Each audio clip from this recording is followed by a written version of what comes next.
നേരത്തെ പറഞ്ഞ ഈ ന്യൂ ലിബറൽ പോളിസീസിൻ്റെ ഒരു ഉദാഹരണം 1960കളുടെ അവസാനത്തിൽ തന്നെ നമുക്ക് ശ്രദ്ധിച്ചാൽ അറിയാം. ഇപ്പോൾ തിരുവനന്തപുരം കോളേജിലെ സമരങ്ങൾ 60കളുടെ അവസാനം 70കളുടെ തുടക്കത്തിൽ തുടങ്ങി വെച്ച ചില സമരങ്ങൾ, പ്രത്യേകിച്ചും അടിസ്ഥാന സൗകര്യങ്ങൾക്ക് വേണ്ടിയിട്ടും കലാവിദ്യാഭ്യാസത്തിലെ അതിൻ്റെ പുതിയ വേണ്ടിയുള്ള സമരങ്ങൾ ഉണ്ടായിരുന്നു. പക്ഷേ ഒരുപക്ഷെ ഇതിന് സമാന്തരമായിട്ട് തന്നെ നമുക്ക് കാണാൻ പറ്റും ഈ ഹോൺസി കോളേജ് എന്ന് പറയുന്ന ലണ്ടനിലെ ഒരു കോളേജിനകത്ത് പലപ്പോഴും അതിൻ്റെ ഫണ്ട് വെട്ടിച്ചുരുക്കലിൻ്റെ ഭാഗമായിട്ടാണ് ഇന്റർ ഡിസിപ്ലിനറി കോഴ്സുകൾ വിഭാവനം ചെയ്തത്. പലപ്പോഴും അതിൻ്റെ ഭാഗമായിട്ടാണ് ചരിത്രപരമായിട്ട് വളരെ പ്യുവറായിട്ടുള്ള പെയിൻറ്റിങ്, സ്കൾപ്ചർ എന്നുള്ള വിഭജനം അവസാനിക്കുകയും പുതിയ പുതിയ പ്രാക്ടീസുകൾ ഒരു പോളിസി ലെവലിൽ തന്നെ ഇംപ്ലിമെൻ്റ് ചെയ്യുന്നത് കാണാൻ പറ്റും. പ്രത്യേകിച്ച് അത് ശരിക്കും അതിൻ്റെ ഒരു ലീനിയേജ് പലപ്പോഴും നമ്മുടെ കലാപഠനത്തിലൊക്കെ പലതരത്തിൽ പ്രതിഫലിക്കുകയും പിന്നീട് പലരും അത് നിർബന്ധിതരാവുകയും ചെയ്യുന്ന ഒരു സാഹചര്യം കൂടി ഉണ്ട്. ഈ സാങ്കേതികവിദ്യ പറഞ്ഞപ്പോൾ ഞാൻ അത് അങ്ങനെ ഒരു കാര്യം സൂചിപ്പിച്ചാണ്. അത് ഇതിന് ഞാൻ ബന്ധപ്പെടുത്താൻ ആഗ്രഹിക്കുന്നത് കലാകാരൻ്റെ ഉത്തരവാദിത്വം എന്ന് പറയുന്ന responsibility of an artist. R Nandakumar അദ്ദേഹം ആധുനികതയെക്കുറിച്ച് എഴുതുന്ന ഒരു ലേഖനത്തിൽ പറയുന്നുണ്ട്, ഫൈൻ ആർട്സ് കോളേജിൻ്റെ കവാടം കടന്ന് അകത്തേക്ക് കയറുന്ന വിദ്യാർത്ഥിയുടെ മുതുക് ക്രമേണ കൂനിപ്പോകുന്നതിൻ്റെ കാരണം എന്ന് പറഞ്ഞാൽ സോഷ്യൽ റെസ്പോൺസിബിലിറ്റി മുഴുവൻ അദ്ദേഹം തോളിലേക്ക് വെക്കുന്നതാണ്. പക്ഷെ ഇന്നത്തെ കുട്ടികൾ എന്ന് പറയുന്നത് അതിൻ്റെ ഒരു വളരെ ഫെയ്ഡഡ് ആയിട്ടുള്ള, വളരെ മീഗർ ആയിട്ടുള്ള, വളരെ ഫെയിൻറ്റ് ആയിട്ടുള്ള ഒരു ഇമിറ്റേഷൻ മാത്രമാണ്. കാരണം അന്ന് എന്തിനേയും അത് പഴയ തിരുവനന്തപുരം കോളേജുകാർക്ക് അറിയാം, അതൊരു വലിയ സംഭവമാണ് മനുഷ്യ എന്ന് പറയുന്നത്. കാരണം ഈ തിരുവനന്തപുരത്ത് പഠിക്കാൻ വരുന്ന ഡേ സ്കോളേഴ്സ് അല്ലാത്ത കക്ഷികളെല്ലാവരും കണ്ണൂർ മുതൽ ഇങ്ങോട്ടുള്ള സ്ഥലങ്ങളിൽ നിന്ന് വരുന്നവരാണ്. അപ്പൊ അവരുടെ ഭാഷ തിരുവനന്തപുരം ഭാഷയിൽ നിന്ന് വ്യത്യാസമാണ്.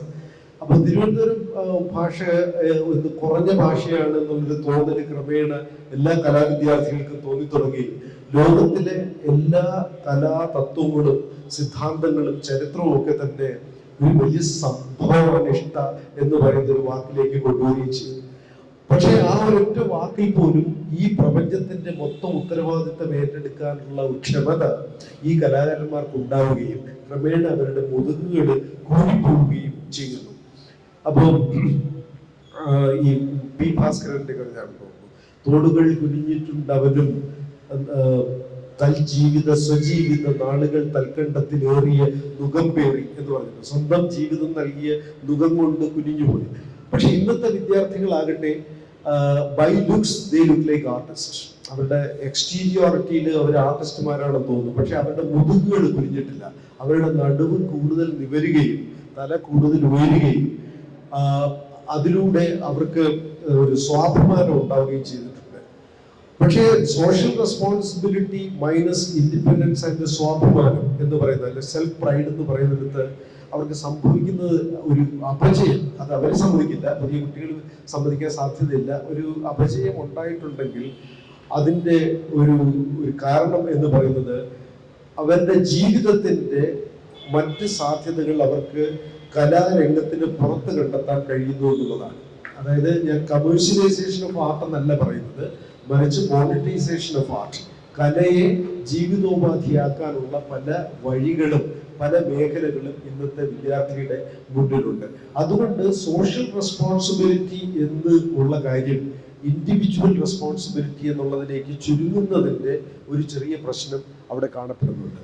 അപ്പോൾ ലിബറൽ ആയിട്ടുള്ള ഡിസിപ്ലിനുകളിലേക്ക് പോകാനുള്ള സാധ്യത എന്ന് പറയുന്നത് പ്രത്യേകിച്ച് ഫണ്ടിങ് ഉള്ള കോളേജുകളിൽ, അപ്പൊ വിദേശത്തൊക്കെ കൗണ്ടി ഫണ്ടിങ്ങും അല്ലെങ്കിൽ അവിടുത്തെ ഒരു ഏതാണോ അവിടുത്തെ ലോക്കൽ ബോഡി അതിന്റെ ഫണ്ടിങ് ഒക്കെ ഉണ്ടാവുന്ന സ്ഥലങ്ങളിൽ വിദ്യാർത്ഥികൾക്ക് ഇന്റർ ഡിസിപ്ലിനറി ആയും മൾട്ടി ഡിസിപ്ലിനറി ആയിട്ടും ഇൻട്രാ ഡിസിപ്ലിനറി ആയിട്ടും ഒക്കെ ഉള്ള തരത്തിലുള്ള കല പരിശീലിക്കാനും പെയിന്റിങ് ചെയ്യാതെ തന്നെ പെയിന്റിങ്ങിനെ കുറിച്ച് അവർക്ക് പെയിന്റേഴ്സായി മാറാനും ഒക്കെ കഴിയുന്ന ഒരു സന്ദർഭത്തിലേക്ക് അവരെത്തിച്ചേരുന്നു.